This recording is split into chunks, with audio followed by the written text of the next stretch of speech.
But because of this, both Mike and I just could not go along with the standard dogma that our teachers preach, and that caused a problem whenever the teacher said, if you don't get good grades, you won't do well in the real world. Mike and I just raised our eyebrows when we were told to follow set procedures and not deviate from the rules. We could see how this schooling process actually discouraged creativity. We started to understand why our rich dad told us that schools were designed to produce good employees instead of employers. Occasionally, Mike and our I would ask our teachers how what we study was applicable, or we asked why we never studied money and how it worked. To the later questions, we often got the answer that money was not important, that if we excel in our education, the money would follow. The more we knew about the power of money, the more distant we grew from the teachers and our classmates. My highly educated dad never pressured me about my grades. I often wondered why, but we did begins to argue about money. By the time I was 16, I probably had a far better foundation with money than both my mom and dad. I could keep books. I listened to tax accountant, corporate attorney, bankers, real estate brokers, investors, and so forth. My dad talked to teachers. One day, my dad was telling me why our home was his greatest investment. A not too pleasant argument took place when I showed him why I thought a house was not a good investment. The following diagram illustrates the difference in perception between my rich and my poor dad when it came to their homes. One dad thought his home was an asset, and the other dad thought it was a liability. I remember when I drew a diagram for my dad showing him the direction of cash flow. I also showed him the ancillary expenses that went along with owning the home. A bigger home meant bigger expenses, and the cash flow kept going out through the expenses column. Today, I am still challenged on the idea of a house not being an asset, and I know that for many people, it is their dream as well as their largest investment, and owning your own home is better than nothing. I simply offer an alternative way of looking at the popular dogma. If my wife and I were to buy bigger, more flashy house, we realize it would not be an asset, it would be a liability since it would take money out of our pocket. So here is the argument I put forth. I really do not expect most people to argue with it because a nice home is an emotional thing, and when it comes to money, high emotions tend to lower financial intelligence. I know from personal experience that money has a way of making every decision emotional. Number one, when it comes to house, I point out that most people work all their life paying for a home they never own.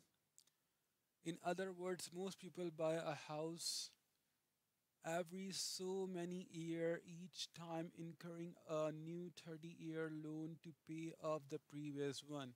Number two, even though people receive a tax deduction for interest or mortgage payment, they pay for all their other expenses with after tax dollar even after they pay off their mortgage. Number three, property taxes. My wife's parents were shocked when the property taxes on their homes went $1,000 a month. This was after they had retired, so the increase put a strain on their retirement budget and they felt forced to move. Number four, house do not always go up in value. In 1997, I still have friends who owe $1 million for a home that will today sell for only $700.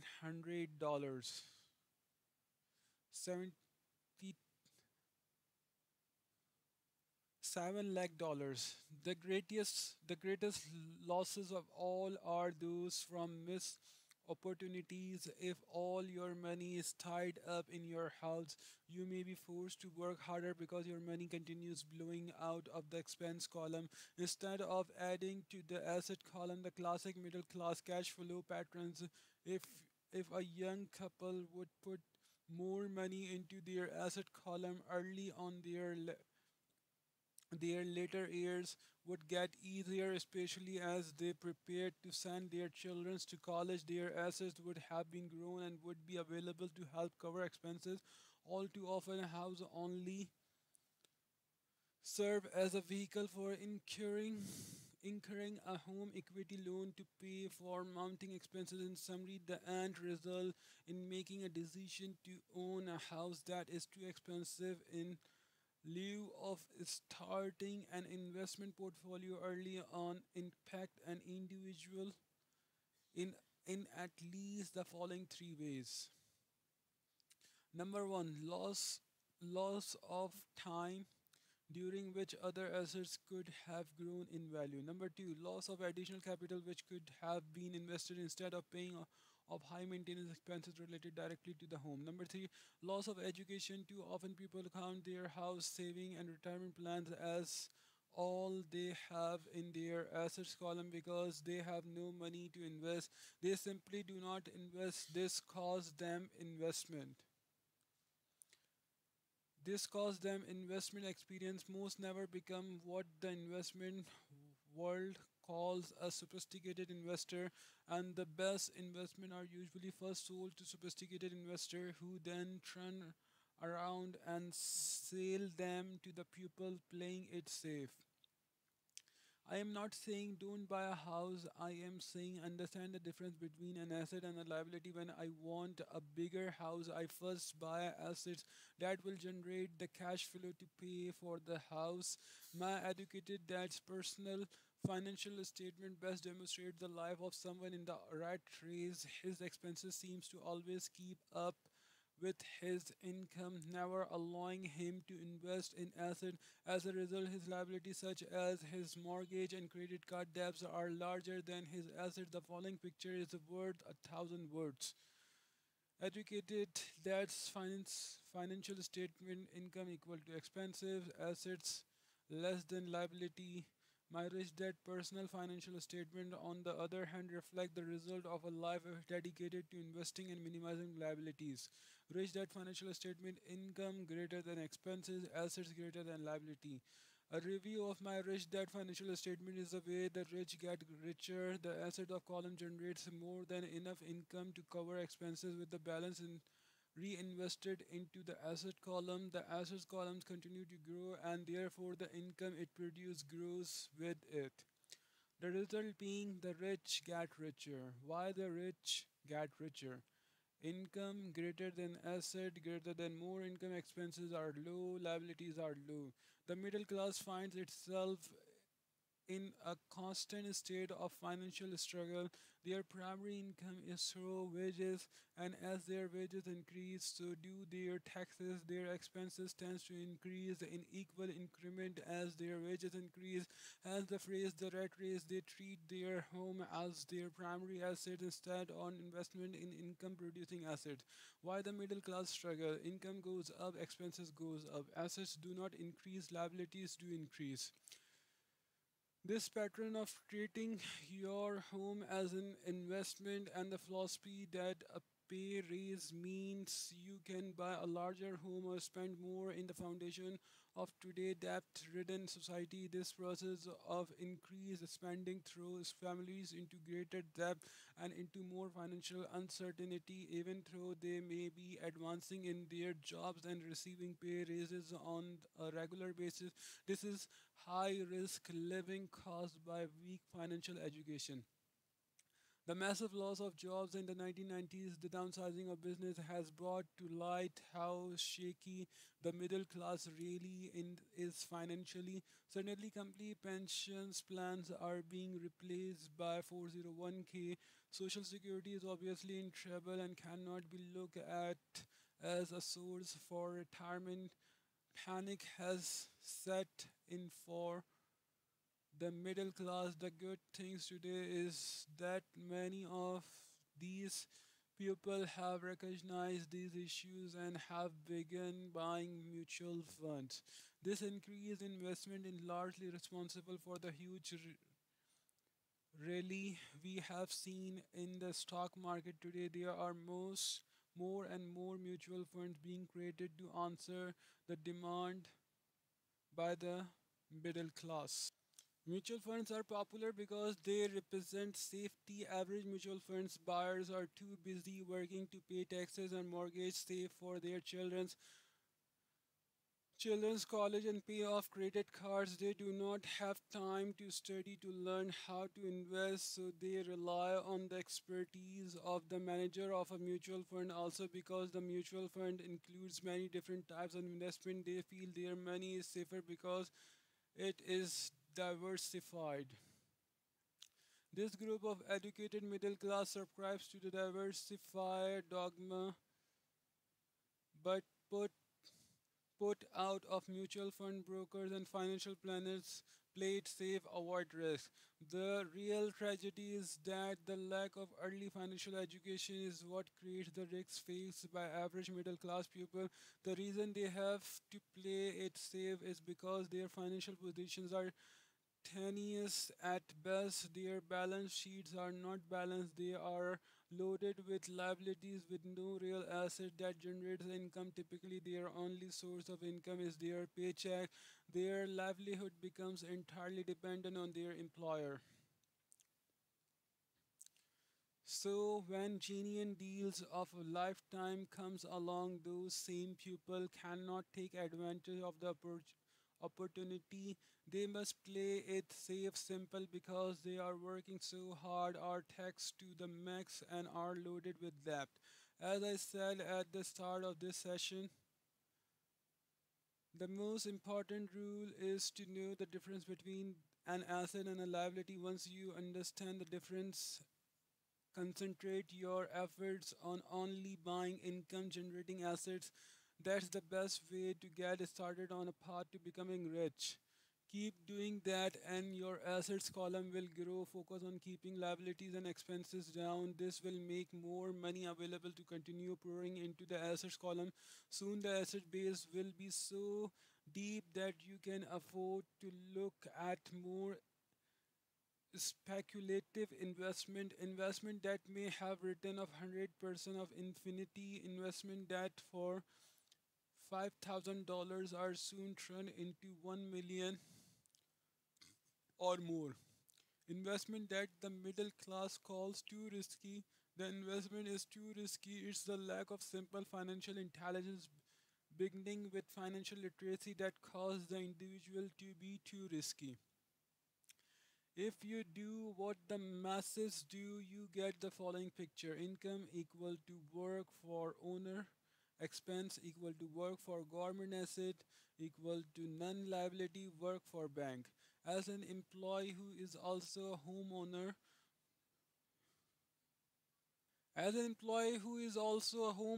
your working efforts are generally as follow. Number one, you work for someone else. Most people working for a paycheck are making the owner or the shareholder richer. Your efforts and success will help provide for the owner's success in retirement. Number two, your work for the government. The government takes its share for your paycheck before you even see it. By working harder, you simply increase the amount of taxes taken by the government. Most people work from January to May just for the government. Number three, you work for the bank after taxes. Your next largest expenses usually your mortgage and credit card debt. The problem with simply working harder is that each of these three level taxes takes a greater share of your increased effort. You need to learn how to have your increased efforts benefits you and your family directly. Once you have decided to concentrate on minding your own business, how do you set your goals? For most people, they must keep their profession and rely on their wages to fund their acquisition of asset. As their assets grow, how do they measure the extent of their success? When does someone realize that they are rich, that they have wealth, as well as having my own definition for assets and liabilities? I also have my own definition for wealth. Actually, I borrowed it from a man named Buckminster Fuller. Some call him a quack and other call him a living genius. Years ago, he got all the architects buzzing because he applied for a patent in 1961 for something called a geodesic dome. But in the application, Fuller also said something about wealth. It was pretty confusing at first, but after reading it for a while, it began to make some sense. Wealth is a person's ability to survive so many number of days forward. So if I stop working today, how long could I survive? Unlike net worth, the difference between your asset and liability, which is often filled with a person, expensive junk, and opinions of what things are worth, this definition creates the possibility for developing a truly accurate measurement. I could now measure and really know where I was in terms of my goal to become financially independent. Although net worth often includes these non cash producing assets like stuff you bought that now sits in your garage, wealth measuring how much money your money is making and therefore your financial survivability. Wealth is the measure of the cash flow from the asset column compared with the expense column. Let's use an example. Let's say I have cash flow from my asset column of $1,000 a month and I have monthly expense of 52,000. What is my wealth? Let's go back to the Buckminster Fuller definition. Using his definition, how many days forward can I survive? And let assume a 30-day month. By the definition, I have enough cash flow for half a month. When I have achieved $2,000 a month cash flow from my asset, then I will be wealthy. So I am not yet rich, but I am wealthy. I now have income generated from assets each month that fully covered my monthly expenses. If I want to increase my expenses, I first must increase my cash flow from assets to maintain this level of wealth.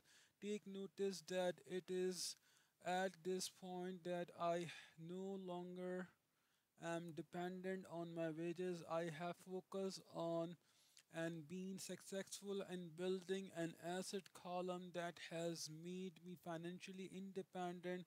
If I quit my job today, I would be able to cover my monthly expenses with the cash flow from my assets. My next goal would be to have the excess cash flow from my assets reinvested into the asset column. The more money that goes into my asset column and more my asset column grow, the more my asset grow, the more my cash flow grow as long as I keep my expenses less than the cash flow from these assets, I will grow richer with more and more income from my source other than my physical labor. As this reinvestment process continue, I am well on my way to being rich. The actual definition of rich is in the eye of the beholder. You can never be too rich. You can never be too rich. Just remember this simple observation. The rich buy assets, the poor only have expenses, the middle class buy liabilities. They think they think are assets. So how do I start minding my own business? What is the answer? Listen to the founder of McDonald's. Chapter 4, Lesson 3, Mind Your Own Business. In 1974, Ray Kroc, the founder of McDonald's, was asked to speak to the MBA class at the University of Texas at Austin. A dear friend of mine, Keith Cunningham, was a student in that MB class. After a powerful and inspiring talk, the class adjourned and the student asked Ray if he would join them at their favorite hangout to have a few beers. Ray graciously accepted. What business am I in? Ray asked. Once the group had all their beers in hand, everyone laughed and said Keith. Most of the MBA students through Ray was just fooling around. No one answered, so Ray asked the question again, what business do you think I am in? The students laughed again, and finally one brave soul yelled out, Ray, who is the world does not know what you are in the hamburger business. Ray chuckled. That is what I thought you would say. He paused and then quickly said, ladies and gentlemen, I am in the hamburger business. My business is real estate.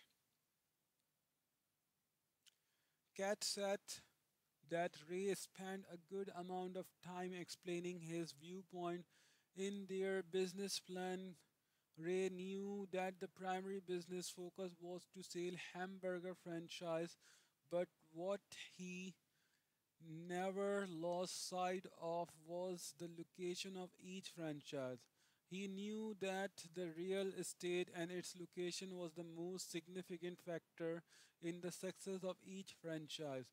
Basically, the person that bought the franchise was also paying for buying the land under the franchise for Ray Kroc organization. McDonald today is the largest single owner of real estate in the world. Owning even more than the Catholic Church, today McDonald owns some of the most valuable intersection and street corners in America as well as in other parts of the world. Kat said it was one of the most important lessons in his life. Today, Kat owns car wash, but his business is the real estate under those car washes. The previous chapter ended with the diagram illustration that most people work for everyone else but themselves. They work first for the owner of the company, then the government through taxes, and finally for the bank that own their mortgage. As a young boy, we did not have a McDonald's nearby, yet my rich dad was responsible for teaching Mike and me the same lesson that Ray Kroc talked about at the University of Texas. It's it's it is secret number three of the rich. The secret is mind your own business. Financial struggle is often directly the result of people working all their life for someone else. Many people will have nothing at the end of their working days. Again, a picture is worth a thousand words. Here is a diagram of the income statement and balance sheet that best describe Ray Kroc advice. Most people, your profession, your income. The rich, your asset, your income. Our current educational system focuses on preparing today youth to get good jobs by developing scholastic skills. Their lives will revolve around their wages, or as described earlier, their income column. And after developing scholastic skills, they go on to higher levels of schooling to enhance their professional abilities. They study to become engineer, artist, cook, police officer, artist, writers, and so on. These professional skills allow them to enter the workforce and work for money. There is a big difference between your profession and your business. Often I ask people, what is your business? And they will say, oh, I am banker. Then I ask them if they own the bank, and they usually respond, no, I work there. In that instance, they have confused their profession with their business. Their profession may be a banker, but they still need their own business. Ray Kroc was clear on the difference between his profession and his business. His profession was always the same. Me was a salesman. At one time, sold mixer for milkshakes, and soon thereafter he was selling hamburger franchise. But while his profession was selling hamburger franchise, his business was the accumulation of income producing real estate. And soon thereafter, he was selling hamburger franchise. But while his profession was selling hamburger franchise, his business was the accumulation of income producing real estate. A problem with the school is that you often become what you study. So if you study, say, a problem with the school is that you often become what you study. So if you study, say, cooking, you become a chef. If you study the law, you become an attorney. And a study for auto mechanics makes you a mechanic. The mistake in becoming what you study is that you too many people forget to mind their own business. They spend their life minding someone else's business and making that person rich. To become financially secure, a person needs to mind their own business. Your business revolves around your asset column as opposed to your income column. As stated earlier, the number one rule is to know the difference between an asset and a liability, and to buy assets. The rich focus on their asset columns while everyone else focus on their income statement. That is why we hear so often, I need a raise. If only I had a promotion, I'm going to go back to school to get more training so I can get a better job. I'm going to work overtime. Maybe I can get a second job. I'm quitting in 2 weeks. I found a job that pay more. In some circles, these are the sensible ideas, yet if you listen to Ray Kroc, you often still not minding your own business. The ideas are still focused on the income column and will only help a person become more financial secure if the additional money is used to purchase income generating asset.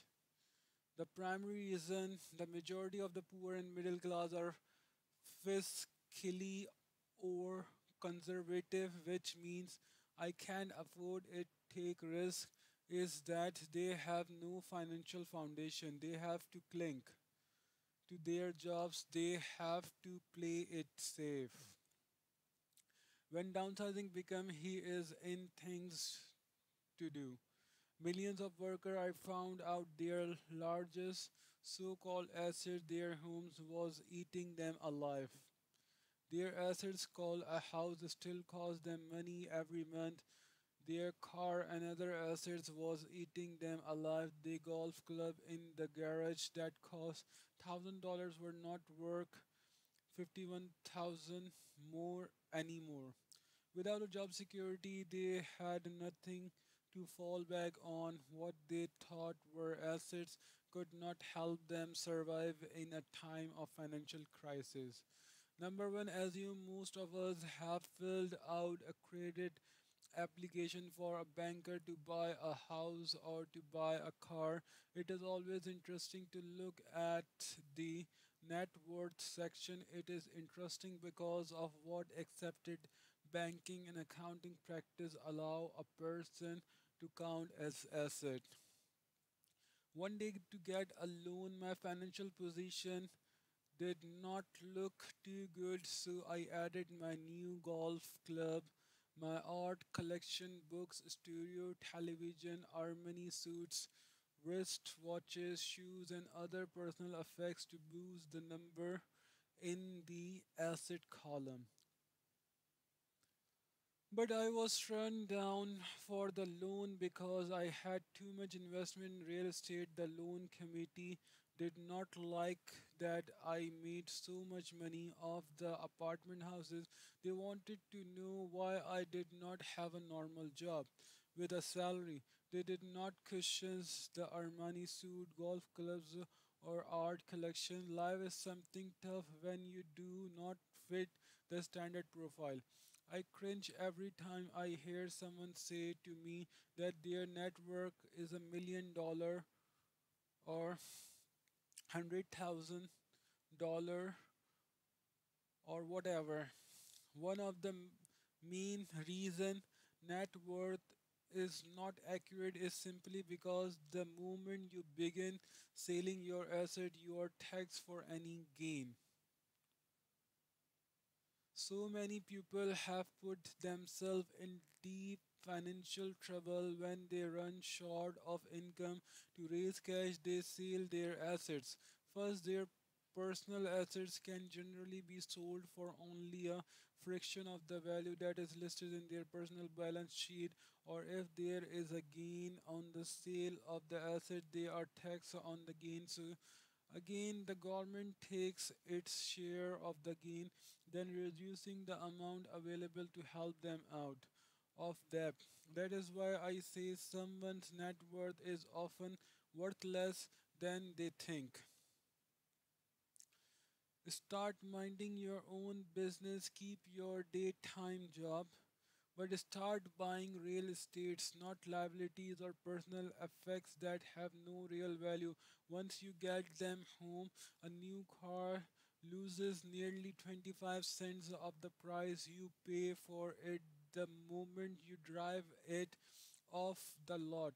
It is not a true asset even if your banker lets you list it as one. My $400 new titanium driver was worth $150 the moment I teed off. For adult, keep your expenses low, reduce your liabilities, and diligently build a base of solid asset for young people who have not yet left home. It is important for parents to teach them the difference between an assets and liabilities, get them to start building a solid asset column before they leave home, get married, buy a house, and have kids, and get stuck in a risky financial position, clinging to a job and buying everything on credit. I see so many young couples who get married and trap themselves into a lifetime that will not let them get out of debt for most of their working years. For most people, just as the last child leaves home, the parents realize they have not adequately prepare for retirement and they begin to scramble to put some money away. Then their own parents become ill and they find themselves with new responsibility. So, what kind of assets am I suggesting that you and your children acquire? In my world, real assets falls into several different categories.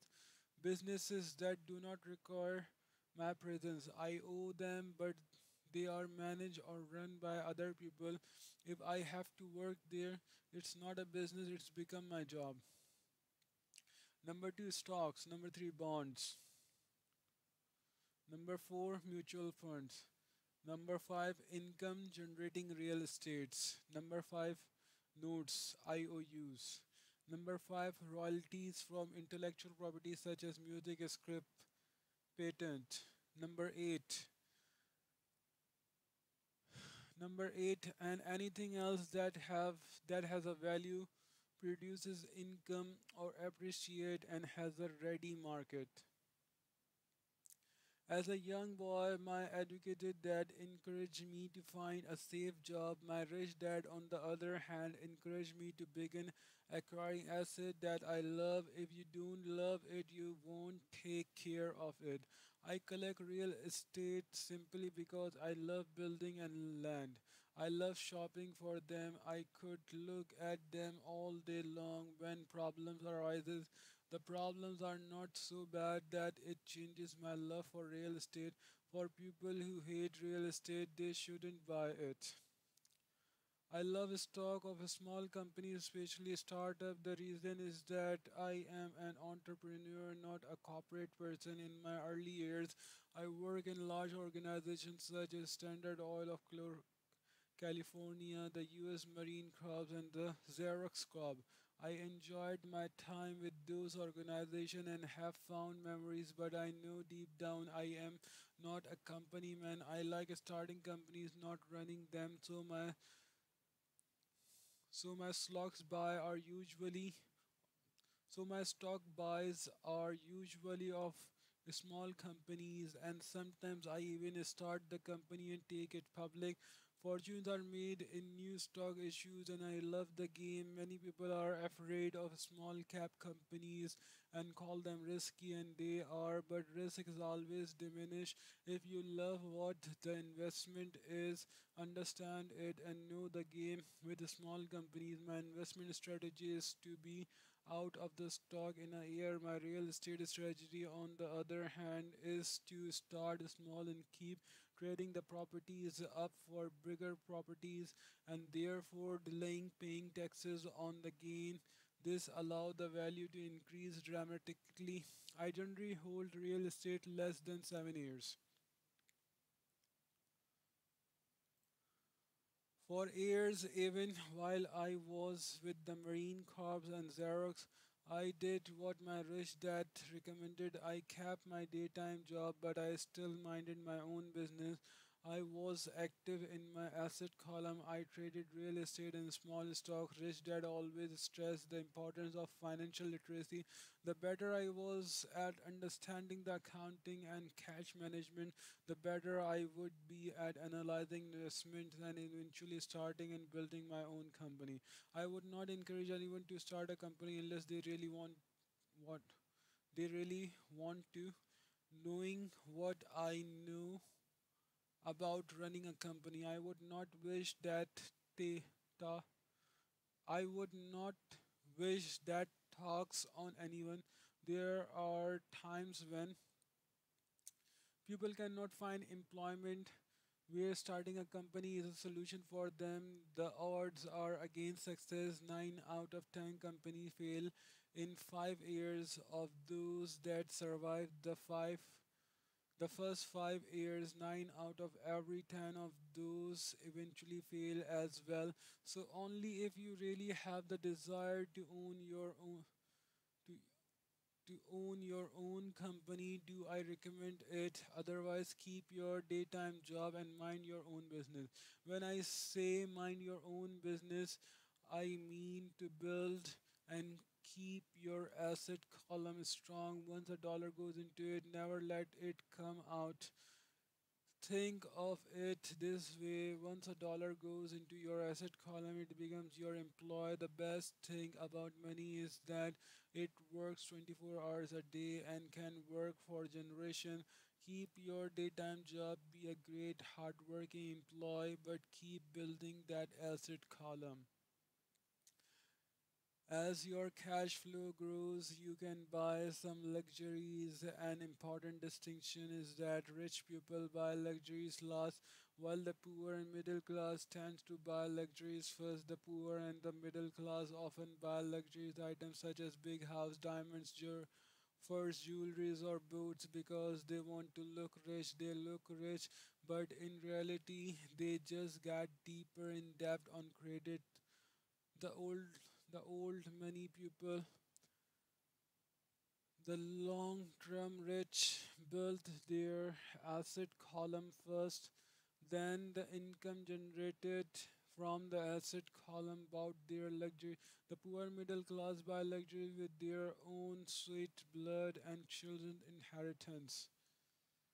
A true luxury is a reward for investing in and developing a real estate. For example, when my wife and I had extra money coming from our apartment houses, she went out and bought her Mercedes. It did not take any extra work or risk on her part because the apartment house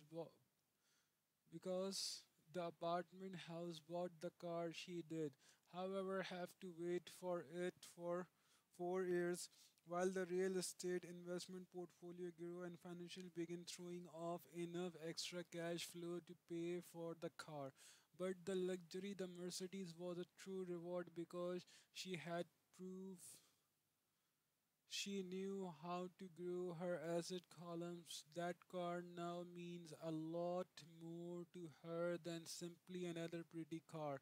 It means she used her financial intelligence to afford it.